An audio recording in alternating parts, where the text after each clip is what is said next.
Hi student, welcome to Sachin sir classes.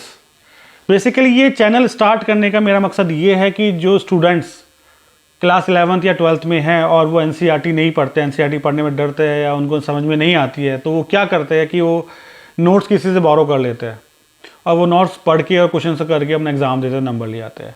लेकिन competition के लिए, चाहे वो यूपीएससी हो, चाहे स्टेट पीसीएस हो, चाहे किसी भी लेवल का कंपटीशन हो, एनसीईआरटी पढ़नी मस्ट है। जो नोट्स आप कैरी करते हो, जो किसी से नोट्स बोरो करते हो, वो उसकी समझ के बनाए हुए नोट्स होते हैं।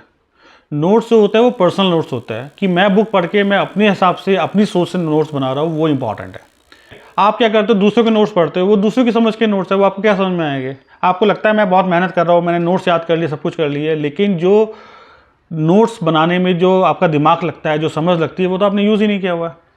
तो किसी भी कंपटीशन को क्रैक करने के लिए, किसी भी लेवल की कंपटीशन क्रैक करने के लिए सबसे इंपॉर्टेंट चीज़ ये है कि आप बुक पढ़े, कम से कम एनसीईआरटी ढंग से पढ़े और उसके नोट्स खुद बनाएं, तभी आप कोई भी लेवल का कंपटीशन क्रैक कर सकते हैं। सेकंड ये है कि जो एनसीईआरटी के अंदर टफ वर्ड्स आते हैं, उन वर्ड्स का भी मैं हिंदी में मतलब बताऊंगा। आपको करना ये है कि आप एक नोटबुक ले लीजिए, उस नोटबुक में वो वर्ड्स लिख लीजिए, उसके मतलब लिख लीजिए, और अगर हो सके तो एंटोनिम्स और सिनोनिम्स लिख लीजिए।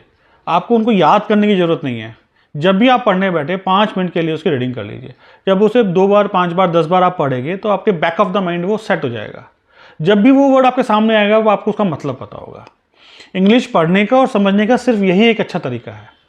और किसी भी कंपटीशन में जो आपकी इंग्लिश का एग्ज़ाम है, वो क्रैक करने के लिए सबसे आसान तरीका है।